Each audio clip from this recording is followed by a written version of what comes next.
মহিষাসুর দেখল আশ্চর্য বীরাঙ্গনা এক নারী, কিন্তু অপার সৌন্দর্য তার। কে কে এই নারী? অপূর্ব সুন্দরী, এর এক নয়নে ক্ষমা আর অন্য নয়নে নিষ্ঠুর চাহনি। কে এই সিংহবাহিনী দশভুজা?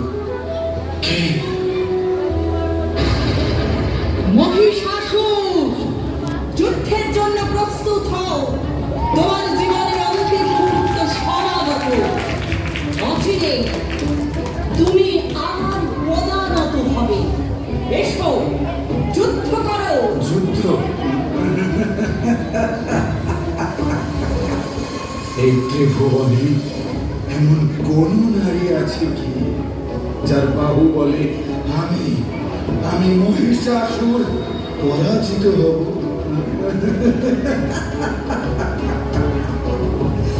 নারী শুধু ছলনা আর শয্যা সঙ্গীত ছাড়া আর কিচ্ছু। নারী যুদ্ধ করবে আমার সাথে, মহিষাসুরের সাথে।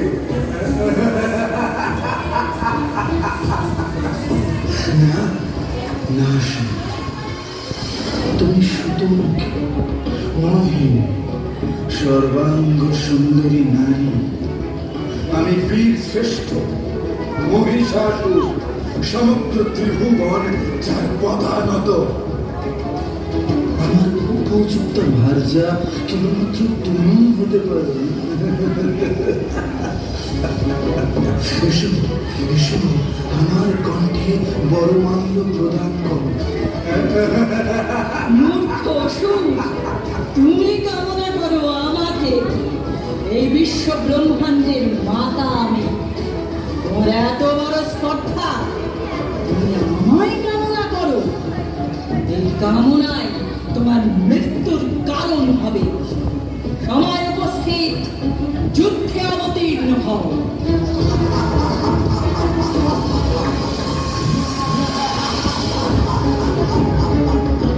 সঙ্গে মহিষাসুরের প্রবল সংগ্রাম আরম্ভ হল। দেবীর অত্যন্তভাবে ভিন্ন ভিন্ন হতে লাগল। মহিষাসুর অনেকখানে রূপ পরিবর্তন করে নানা কৌশলে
नंदिनी नंदित मेदिनी विश्व विनोदिनी